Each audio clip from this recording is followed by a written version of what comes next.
अस्सलाम वालेकुम। आज की इस वीडियो में हम एक ऐसे परिंदे के बारे में जानेंगे जिसकी समझदारी की वजह से एक पूरी कौम हजरत सुलेमान अलैहिस्सलाम पर ईमान ले आई। इस वीडियो से आपको बहुत कुछ सीखने को मिलेगा, इसलिए वीडियो को एंड तक जरूर देखिएगा। आज से कई हजार साल पहले यमन के पास एक शहर आबाद था जो सबा के नाम से जाना जाता था और इस शहर में रहने वाले लोग कौम सबा के नाम से जाने जाते थे। ये कौम एक खुशहाल कौम थी। इस शहर में चारों तरफ हरियाली, लहराती हुई फसलें और इस कौम के लोग बहुत मालदार थे। लेकिन ये कौम शिर्क में मुब्तला थी। ये लोग सूरज की इबादत करते थे और इन पर एक बिल्किस नाम की औरत की हुकूमत थी। बिल्किस एक अक्लमंद और समझदार औरत थी। दुनिया के बेहतरीन इलाकों में जो तिजारत होती थी वो सब इनके हाथ में थी और इसी वजह से ये कौम बहुत ज्यादा मालदार थी। लेकिन इस जमाने में एक अजीम और ताकतवर बादशाह की हुकूमत थी जिनका नाम हजरत सुलेमान अलैहिस्सलाम था। उनकी हुकूमत दूर दूर तक फैली हुई थी। अल्लाह ने हजरत सुलेमान अलैहिस्सलाम को इंसान, जिन्नात, चरिंद परिंद सब पर हुकूमत अता फरमाई थी। एक दिन हजरत सुलेमान अलैहिस्सलाम का दरबार लगा हुआ था। सभी इंसान, जानवर, परिंदे और जिन्नात दरबार में मौजूद थे। लेकिन हजरत सुलेमान अलैहिस्सलाम का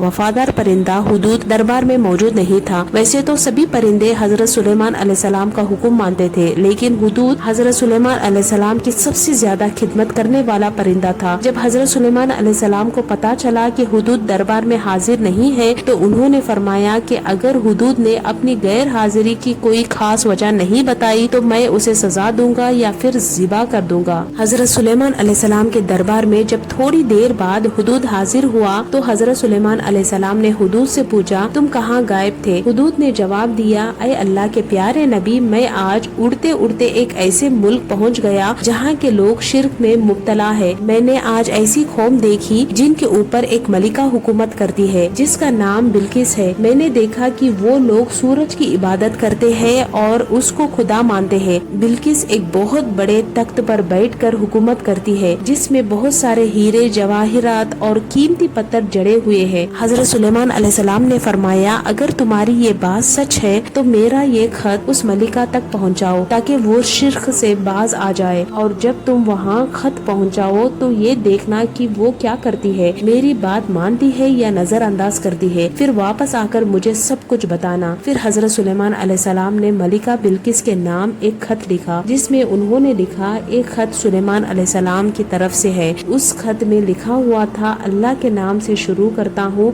जो बड़ा मेहरबान और निहायत रहीम है। और फिर लिखा, शिर्क मत करो बल्कि मुसलमान होकर मेरे पास आ जाओ। हजरत सुलेमान अलैहिस्सलाम ने वो खत हुदूद को दिया और हुदूद ने जाकर वो खत मलिका बिल्किस के गोद में गिरा दिया। जब मलिका बिल्किस ने वो खत देखा तो उसने अपने सभी दरबारियों को जमा किया और उनके सामने उस खत को पढ़ा। खत पढ़ने के बाद उसने कहा, ऐ लोगों, मुझे ये खत अल्लाह के नबी कहने वाले हजरत सुलेमान अलैहिस्सलाम की तरफ से मिला है। इस खत में हमें उनके दीन को कबूल करने की दावत दी गई है। खत पढ़ने के बाद मलिका बिल्किस ने अपने दरबारियों से मशवरा किया। दरबारियों ने कहा, मलिका, ये हमारी तौहीन है, हम ताकतवर है, हमें हजरत सुलेमान अलैहिस्सलाम से जंग करनी चाहिए। लेकिन मलिका बिल्किस एक समझदार औरत थी। बिल्किस ने दरबारियों से कहा, जंग करना सही नहीं है, जंग सिर्फ नुकसान लाती है। हम कुछ खजाने और तोहफे हजरत सुलेमान अलैहिस्सलाम के पास भेजेंगे। अगर वो सिर्फ एक बादशाह है तो ये तोहफे कबूल कर लेंगे, लेकिन अगर वो वाकई अल्लाह के नबी है तो वो इनसे इनकार करेंगे और हमें अपने दीन में दाखिल होने को कहेंगे। दूसरी तरफ हुदूद ये सारी बात सुन रहा था। उसने ये सब कुछ हजरत सुलेमान अलैहिस्सलाम को बता दिया। मलिका बिल्किस ने 500 कनीज, 500 गुलाम जो शाही लिबास में थे और 500 घोड़े जिन पर माल और दौलत रखी गई थी हजरत सुलेमान अलैहिस्सलाम की तरफ भेजे। हुदूद ने पहले ही हजरत सुलेमान अलैहिस्सलाम को ये बता दिया था कि मलिका का क्या प्लान है। जब ये लोग हजरत सुलेमान अलैहिस्सलाम के महल में आए तो उन लोगों को देखकर हजरत सुलेमान अलैहिस्सलाम जलाल में आ गए और फरमाया, अपनी मलिका से जाकर कह दो ये क्या तोहफे भेज रही है। मेरा रब मुझे बहुत माल दे चुका है, उसको बता देना कि अब हम ऐसा लश्कर लेकर आएंगे जिसका तुम लोग सामना नहीं कर पाओगे, इंतजार करो हमारा। हजरत सुलेमान अलैहिस्सलाम ने उन लोगों को वापस भेज दिया। जब मलिका बिल्किस ने दरबारियों से ये पैगाम सुना तो मलिका बिल्किस ने कहा, मैं खुद حضرت سلیمان علیہ السلام کے پاس جاؤں گی۔ جب ملکہ بلقیس کے آنے کی خبر حضرت سلیمان علیہ السلام کو ملی تو انہوں نے اپنے درباریوں سے فرمایا، تم میں سے کون ایسا ہے جو ملکہ بلقیس کے آنے سے پہلے اس کا تخت یہاں لا سکے؟ دربار میں ایک بڑا جن بولا،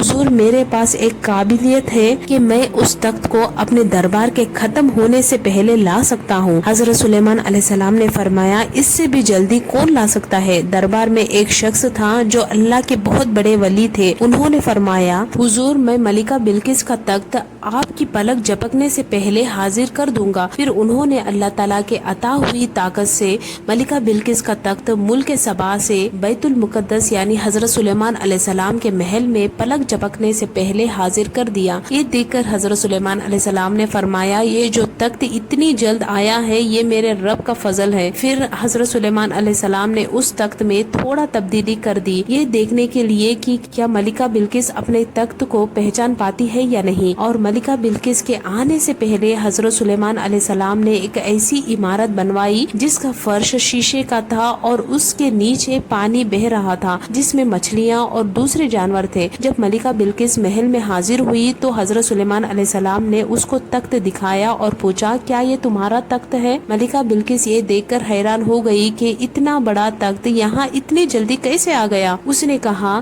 شاید یہ میرا ہی تخت ہے۔ پھر حضرت سلیمان علیہ السلام نے اس کو وہ محل دکھایا جو انہوں نے اس کے لیے بنوایا تھا۔ جب ملکہ بلقیس محل میں گئی اور اس نے شیشے کے فرش پر پانی دیکھا تو اس نے سمجھا کہ یہ اصل میں پانی ہے، اس وجہ سے اس نے اپنا دامن اوپر اٹھا لیا۔ حضرت سلیمان علیہ السلام نے فرمایا، یہ تو صرف شیشے کا فرش ہے۔ یہ سن کر ملکہ بلقیس شرمندہ ہو گئی اور کہنے لگی، اے میرے پروردگار، میں سورج کی پوجا کر کے اپنے اوپر ظلم کرتی رہی، آج مجھے یقین ہو گیا ہے کہ حضرت سلیمان علیہ السلام واقعی اللہ کے نبی ہے۔ میں اللہ پر اور حضرت سلیمان علیہ السلام پر ایمان لاتی ہوں۔ یہ تھا ملکہ بلقیس کا ایمان لانے کا مکمل واقعہ۔ اگر ویڈیو اچھی لگی تو لائک کریں، چینل کو سبسکرائب کریں۔ ملتے ہیں اگلی ویڈیو میں، تب تک کے لیے السلام علیکم۔